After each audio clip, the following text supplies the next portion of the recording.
Alright, Ubies, YouTubers, people watching videos while they're at work. Today is kind of a nice day. I actually already got a couple dumpsters ran.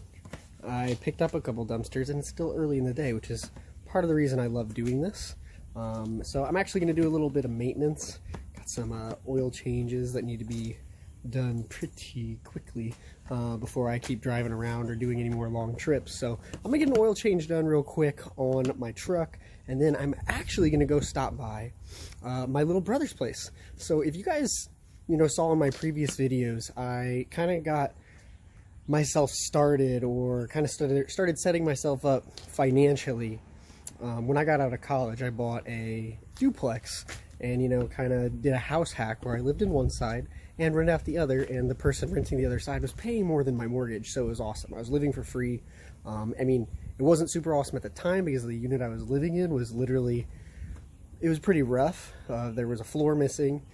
It was pretty much falling apart. The downstairs unit, I didn't have hot water. Actually, when I bought the place, the hot water heater broke.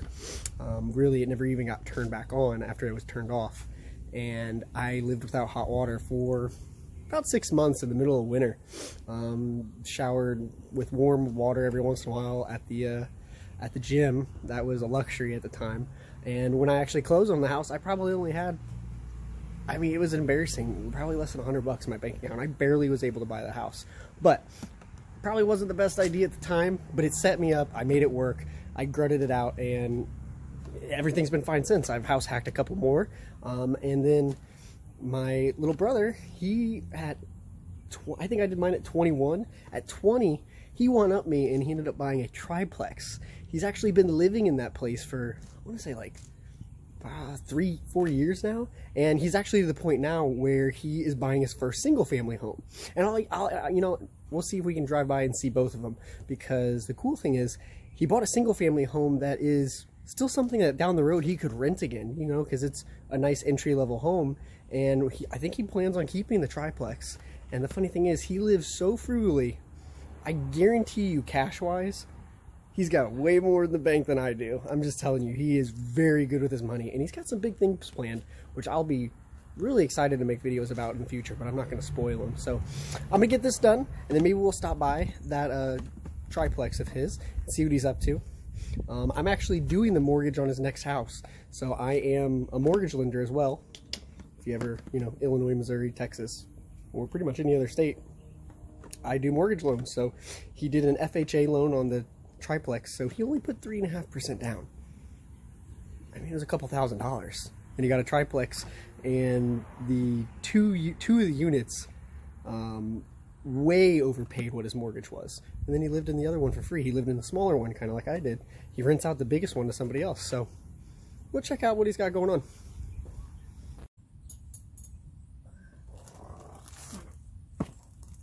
Just kidding.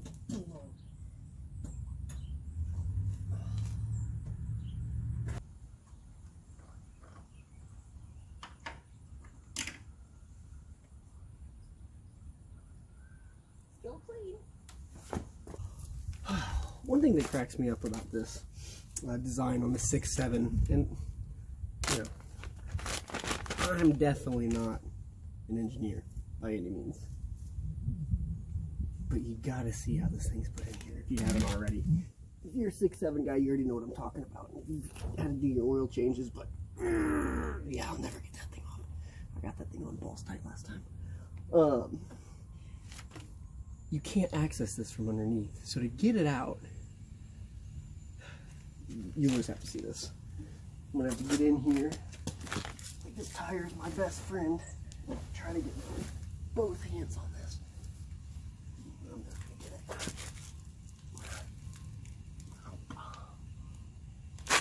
it. We gotta call in reinforcements.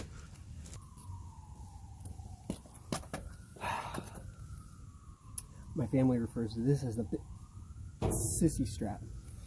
Let's see if it helps.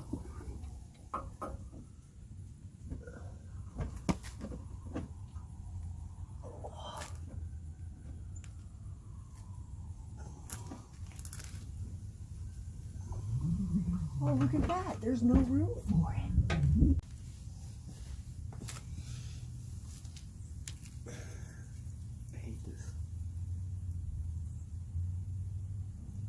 I can get both hands in here, possibly slip a disc, herniate myself. I might get it. That's how you're probably gonna go on. So tired.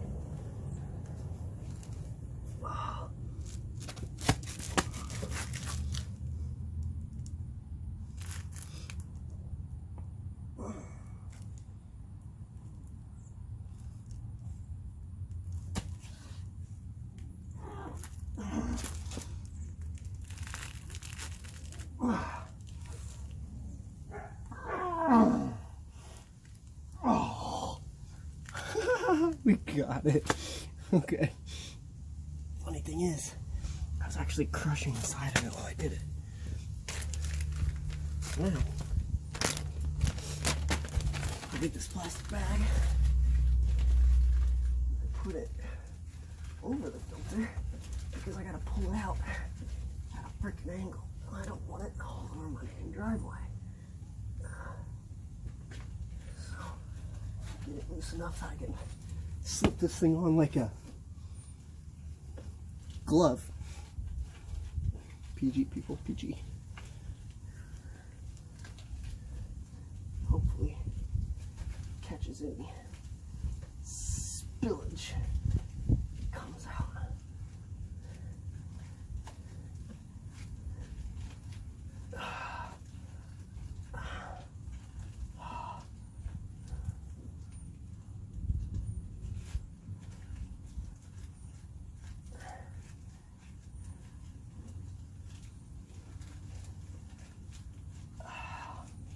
Yeah, this thing's got 1,000,000 miles thread, so it's coming off.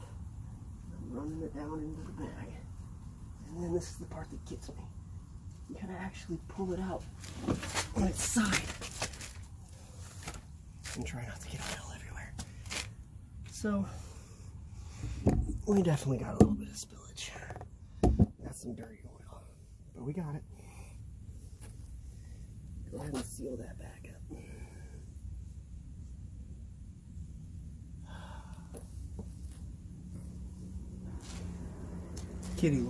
Kitty litter for all your oil people. Alright, so here's the thing that kind of kills me about this. So you see these, they can't go in this way, which wouldn't be a really big deal if you just, you know, put it in there and put it on. But the thing is, they ask you to pre-fill this filter. So to do that, I have to snake it in there with oil on it one way, right? Which doesn't work very well. So I've done it a couple different ways before. I've done it where I've like pre-filled it like 3/4 of the way and I snuck it through here, only spilling a little bit at a time and then, you know, threading it on. I've also done it where I've got it through here and then I use more of like a transmission funnel to pour oil into it, which works too. And then lifted it up and threaded it on, which, believe it or not, you gotta have some hand grip and some hand strength because you have to find the thread while it's full of oil, which doesn't seem like a lot, but all of a sudden this thing weighs, you know, 8 pounds full or so, and you're trying to find the thread with one hand, and like you can see, there's not a lot of room, and I'm a small dude, and it becomes a problem. Of course, I could take the tire off and make some more room for myself, but I ain't got that kind of time. So, yeah, good luck with that. Alright, you didn't click on this video so you could watch an oil changing tutorial. So let's get to the good stuff. So, I actually went ahead and changed all my fuel filters too. For this year of the Dodge. There's actually 2 of them, one of which is very inconvenient and gets you very full of diesel fuel. So I am covered in diesel fuel. I'm going to crack the window because I'm afraid if I lit a match right now I would burst into flames. So I got all that done, but while I was cleaning up I got a phone call, so I'm actually going to drop a dumpster real quick. Then we'll stop by my brother's. So I'm at this really like unique cottagey looking place. I mean, it's a pretty cool looking house, but what I noticed is it's got this like pebble like driveway, and the easiest thing to do is actually drop the dumpster and let the truck roll away from it. Freaks out the old people when you do it, but I like to do it. It looks really cool, and the whole truck kind of moving by itself, and no one's sitting in it. So that's what I'm gonna have to do here. So we'll get this dropped and get out of here.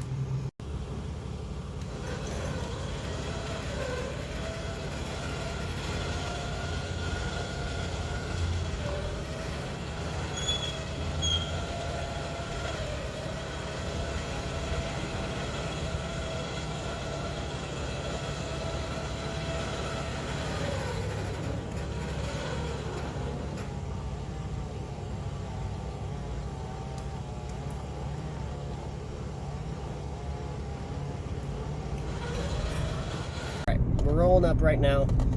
The funny thing is it's a small town, so he only lives about 3 miles from my house. And now he's gonna live only like 4 or 5 blocks. The funny thing is 3 miles isn't far, but shoot, I feel like I only see him maybe once every other week because he works so much. So it'd be nice to catch up with him real quick. All right, so there it is. Nothing much to it. It's a pretty simple house, and you got the larger unit up there. It's like a 2-bedroom, maybe even 3, can't remember. And then my brother Caleb, he lives in this unit, and he's had a long-term tenant that actually, when he bought the property, still lived here. So he's been here ever since, raised his rent, the guy didn't mind. But this place is actually in really good shape. He got it at a really good deal, and it definitely came with some equity. If he was to turn around and sell it right now, he would definitely make his money back. Plus, on top of that, he'd get more. And at the end of the day, he really hasn't paid anything for it because he's always had tenants in it. And honestly, that's really just the goal. Yep, he's home. He literally will ride this thing in the wintertime. Look at that thing. Thing's mint. Believe it or not, it's a 2012. Everybody thinks it's older, but it's got that vintage look to it. I love it. And that's his truck out there. Kid has probably tens of thousands of dollars in his bank account. And I think he's had 3 cars since he was 16. Probably spent less than 10 grand on everything. Actually, 2 cars and a motorcycle. Less than 10 grand than anybody else. So you don't always have to live super luxurious to be successful, guys. All right, everybody. I got him out here. I am not taking you inside this house because, well, he still lives like he's 13. What are you now, 22? Yes. Can you see the resemblance? I think so. All right, so tell me about this place. We've got 1 unit here and 1 unit here. Are these identical? Pretty much, yeah. What's the rent on? He's got a tenant here. It's funny. At one point, we both had tenants by the name of Larry, and both of them kind of had the same personalities. It never bothered us, really. So we got this tenant here who has the same layout as this one right here that he lives in. What is Larry paying?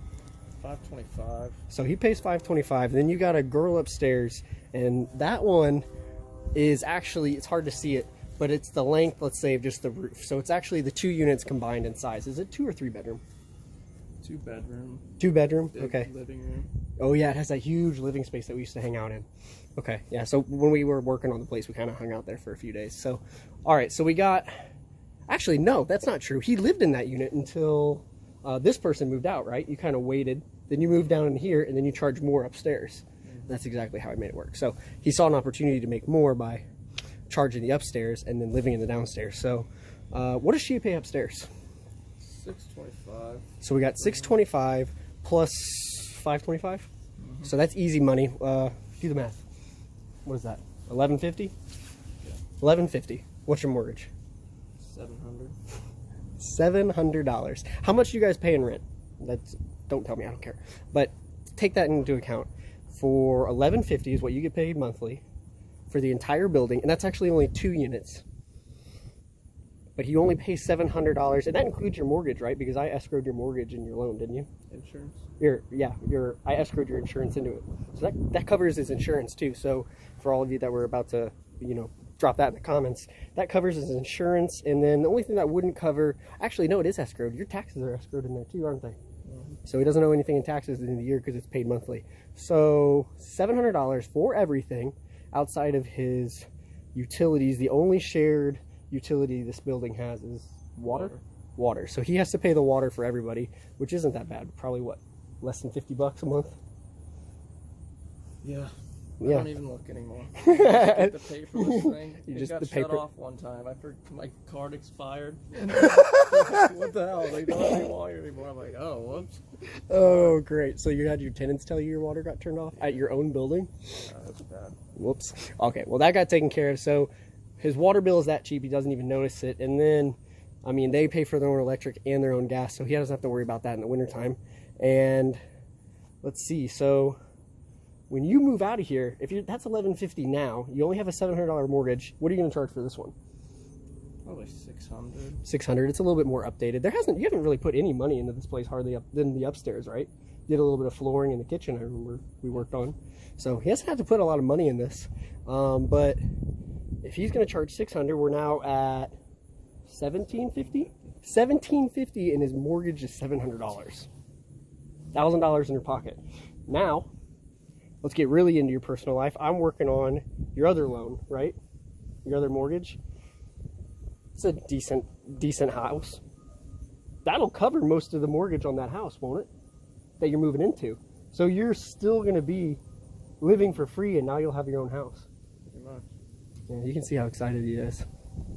Pretty much. Live for free. So, like I said, I did this when I was, what, 21? He one-upped me, and he did it at 20. And so he bought this place, which is a 3-unit. So with an FHA, you did an FHA loan, right? So 3.5% down is what we did on this property. And at the same time, let's see, you did 3.5% down, FHA loan, but you did 3 units, and you can do up to a max of 4. So that's how the FHA works. You can live in a max of 4-unit apartment on an FHA loan, but you have to occupy the property for at least a year. And I think you have to be in it relatively quick. I think it was in the first like 30 or 60 days, if I remember right. So if you find a fully occupied place, you got to make sure somebody's going to be out of it soon. You know, I'll look at the regs later, but that was definitely something you had, because we had to time it right. But that's all there is to it, guys. Maybe we'll actually shoot over there. We're going to go get some food real quick, and we'll see his next place he's going to live in. Because do you plan on flipping that place later too? Are you going to rent it out later? Probably rent it out. Yeah, see, so we call it a single family home. I mean, it's a starter home, right? Yeah, so he's got big plans, so he's keeping a lot of money under the table right now. I know he's keeping it under his mattress. Not really, don't go looking under his mattress. But he's got big plans we'll talk about later sometime. And so he's getting a nice little house, and he'll end up renting that out on top of it. So he's just building a portfolio at this point. So we're going to go head over there. Hey, do you want to take your truck? I really don't want to drive. Never mind. He's got his motorcycle helmet on. Can I ride your motorcycle?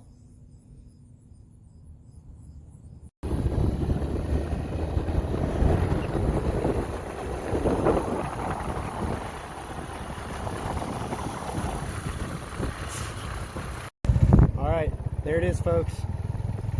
We're doing a quick drive-by because the people are actually moving out of the house, so we're not going to just sit there and, you know, talk about their house in front of them. So we'll get stopped here in a few seconds, but you are good to pull over. Alright, so the house is actually pretty nice. Let me just say that it's got a fenced-in backyard, 2 bedrooms. It's pretty clean.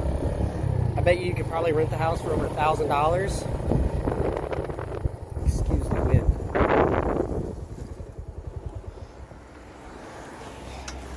Oh, thanks, I got it from here. You'd easily rent that house for over $1,000 once he actually moves out of it. So he's really just building a portfolio at this point.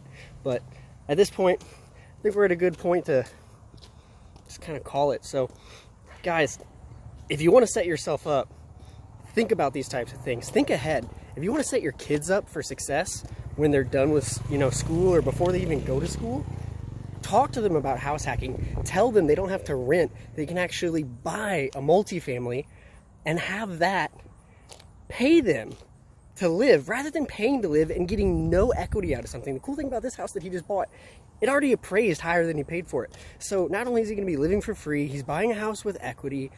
His rental that he bought when he was living for free then is now paying for him in this house to live for free. There's just so many advantages, and he's building a portfolio with equity and something to sell off later or continue to rent and just cash flow all the time. So that's just something to keep in mind. There he goes. He's running off. We're actually going to go over here and eat down the road, so he's just patiently waiting for me to stop rambling. So catch me next time. If you have questions about mortgages or getting into your first home, or, you know, talking about these house hacks, get a hold of me, message me, or just drop stuff down in the comments. That's the easiest way for me to respond, and, you know, I'll chime in there. Maybe I can help you out. Best of luck, guys. Keep on succeeding.